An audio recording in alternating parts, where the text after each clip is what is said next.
Can you start off by telling us your name and giving us the spelling, please? Yeah, Marty Perlmutter, Martin Perlmutter, Perlmutter. And Marty, what is your connection to Kent State? I think by accident I picked the day for it to happen. There were a series of demonstrations in New Haven for Bobby Seale toward the beginning of May in 1970. And people were, of course, very, very angry. It was the end of there was a last, and it had been a separated conspiracy trial for Bobby. 15,000 people were wandering around the Common. 1,000 people gathered in the Yale chapel. And it was very cinematic looking, I remember, you know, these cathedral lights slanting in from the windows. And it was very French Revolution looking, because people were pissed off and they wanted to do something. And the notion of some kind of national student action was brewing in the air.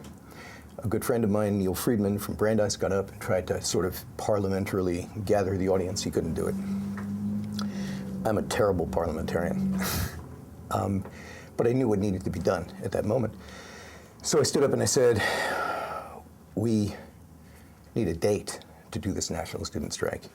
Next Tuesday is Marx's birthday. And the crowd cheered. I said, May 5th, let that be a start date. And then I said, and we need a finite number of demands. I suggest 3, you know, the end of university complicity in the war, end of racism. Bobby Seale's trial was then going on, and get out of Vietnam.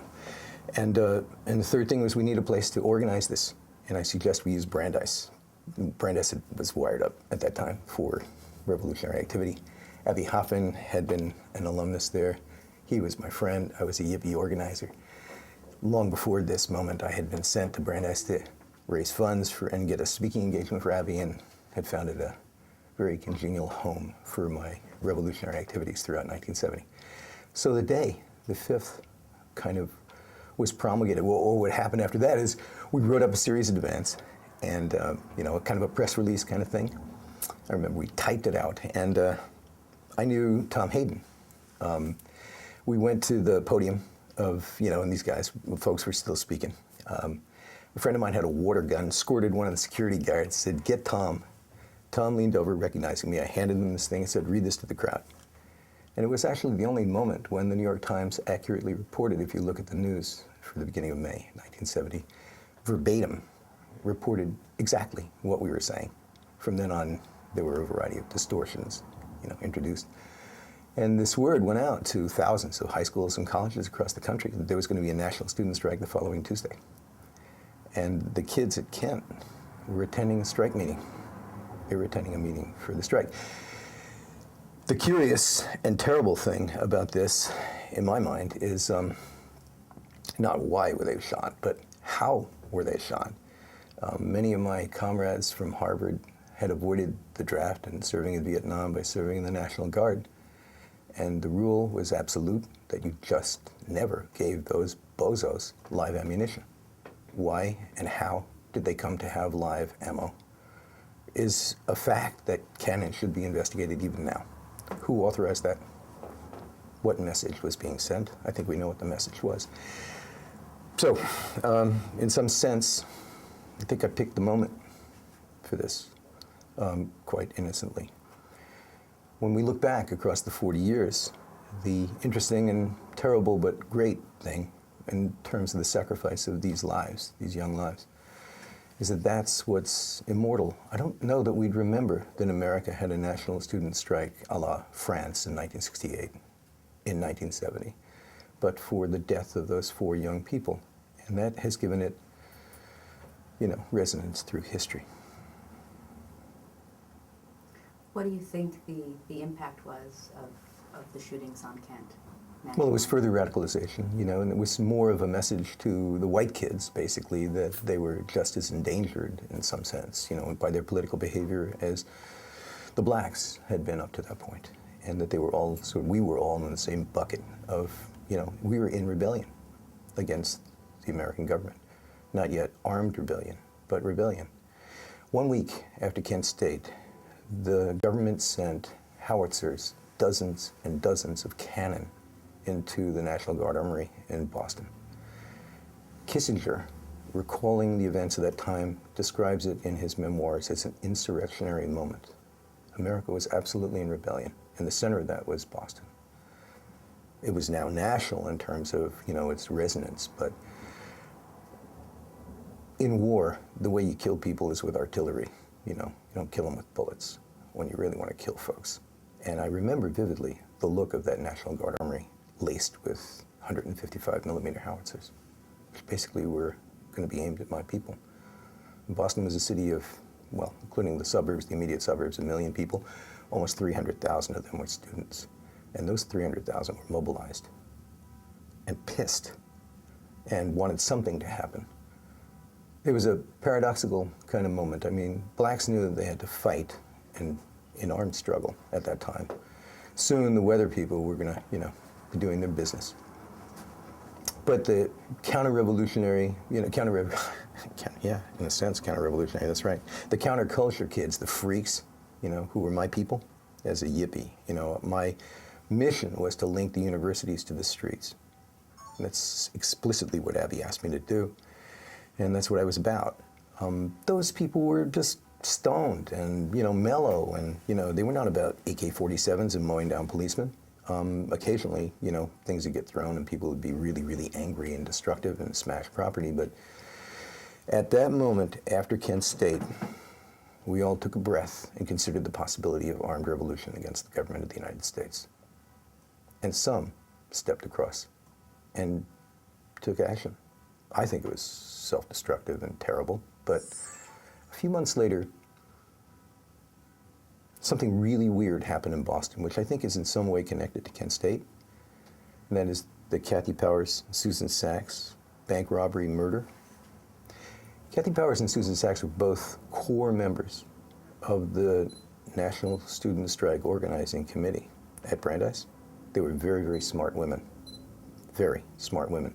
We knew on campus that a guy named Stan Bond, who had appeared on campus, was this literally felon who'd been released from prison to do work as a student. We knew that he was a counterintelligence agent. We knew that he was a cop. Somehow in the course of the summer, and I've never had the chance to sit with Kathy now that she's out and ask her what happened, somehow Kathy and Susan got entrapped with this bozo. And with another felon, they knocked over a bank, killed a father of 5 who was a cop, and they went into hiding. Bond went to jail. I put the word out through a series of newspaper and other activities that this guy was a cop. This too merits investigation. Who was Stan Bond? Who sent Stan Bond? What was his mission? I've always believed he was military intelligence, which if you think it's bad to have the CIA mucking about in American domestic affairs, consider the Defense Intelligence Agency. Another piece of dangling participle from that time, it connected motivationally because I remember that summer and how all of us considered our options, to stay stone freaks, pissed off on the side, ruining what was going on, or to take up arms against the government of the United States. And I remember myself being on that bubble, really, really thinking about it. I cased a National Guard armory in North Cambridge. I figured it had no guarded perimeter. I figured out exactly how I could burn all the trucks and the equipment in the yard with 3 Molotov cocktails. I lived less than 4 blocks away. Just a matter of making the move. I mean, really, burn that place to the ground.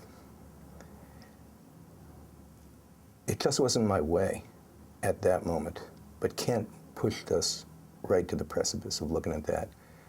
I considered taking other action too, later that summer. And then the Kathy Powers, Susan Sachs cop murder thing exploded. And all the terror that came with that of finding ourselves essentially entrapped by government counterintelligence agents who were aiming directly at the National Student Strike Center. Back in those days, pre-internet, we had lists of all the student organizers at all the campuses in the United States, including Kent State. And this gave them a perfect pretext for gathering that stuff up. Anyway, so it's more than one murder, more than one story. And they're connected in history and lost now a little bit. But all that stuff could be retrieved. Somebody in the government could tell us who Stan Bond was. Somebody in the government could tell us who ordered live ammunition be issued to those guys at the National Guard level, to those guys with 6 weeks of training. And I think it would heal something that's still a bleeding wound. What do you think could have transpired that allowed the National Guard to have... An order from the White House. That's what I think. An order from the National Command Center, basically, right out of Nixon's office, saying, send a message. Tell those little bastards, which is the way that Nixon would talk about the kids, who's in charge, what the stakes are. That is exactly what I think happened. What do you think it would mean for the government to accept responsibility for what happened at Kent? Ask Nelson Mandela what happens when a government faces its history. You know, it appalls me when the right wing talks about Obama is always apologizing. He's always apologizing. He hasn't begun to apologize the way America needs to apologize. You know, let's start 450 years ago and work our way forward. You know, but it would be decent to confront the families of those 4 kids and all the kids who are traumatized by that and say, we're really, really sorry. We can do bad stuff sometimes. And we, the people who did this, actually meant quote unquote good by what we did. We didn't know the evil that would come out of our orders. Except somebody did.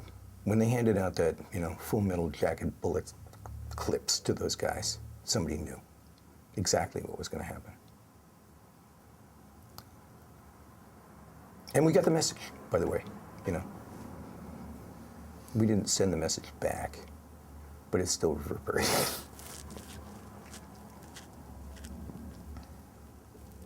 It, for the first time, put the whites on the same plane as the blacks in the struggle. And that moment continued for the underground, you know, for the weather people for years. And they stayed close to the black struggle. But for the whites, we sort of went back to our hippie times. Strategically, the mistake we made, and nobody was thinking this way, you know, back in those days, was, you know, you called a national student strike and shut down all the universities right at the end of spring, and the kids are going home for summer anyway. But how do you keep purpose and organization and forward momentum? How do you do that? We didn't have a national underground press. We had, you know, what they called free-form FM radio, and there were stations in all the major cities where we could reach the people we wanted to talk to.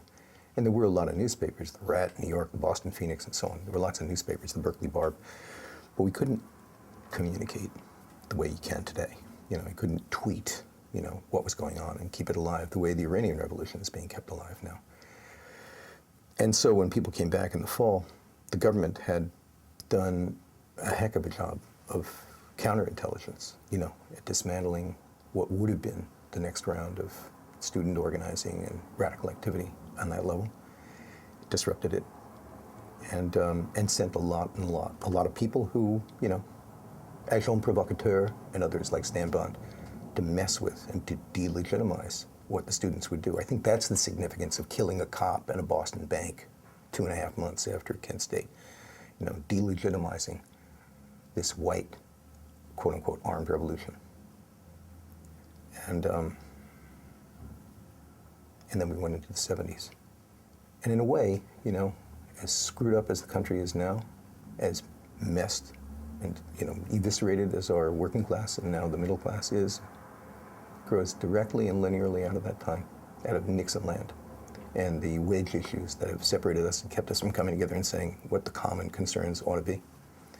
And we're still sort of spinning in the vortex of what happened in the early 70s.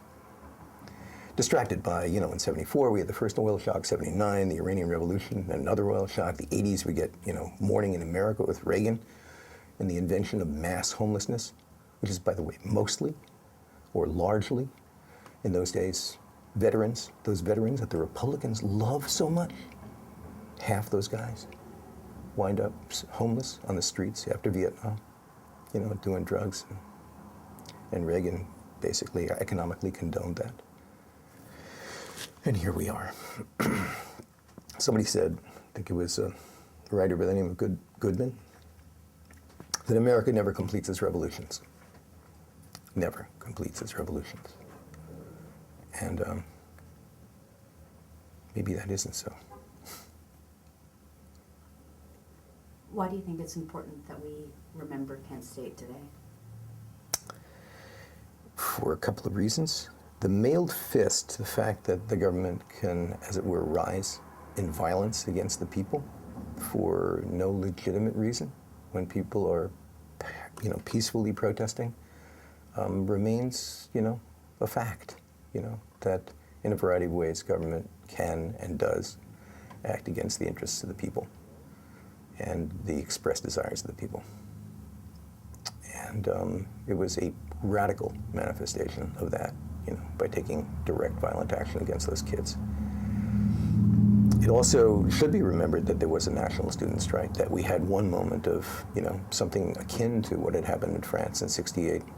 And we could, if we had organized ourselves properly, have stopped the country for a day or two or three, not just closed the universities, and brought the economy to its knees and said, stop the Vietnam War now, not in 5 years, but now, before the Christmas bombing of '72, before what happened in Cambodia. I mean, basically 5 million people died between Cambodia and Vietnam in the ensuing years, for nothing. For nothing. There are still no men my age walking around the streets of Cambodia. They're all dead. And that happened after Kent State. So the mailed both fist, came down, and they had their way. And the world then and now pays the price.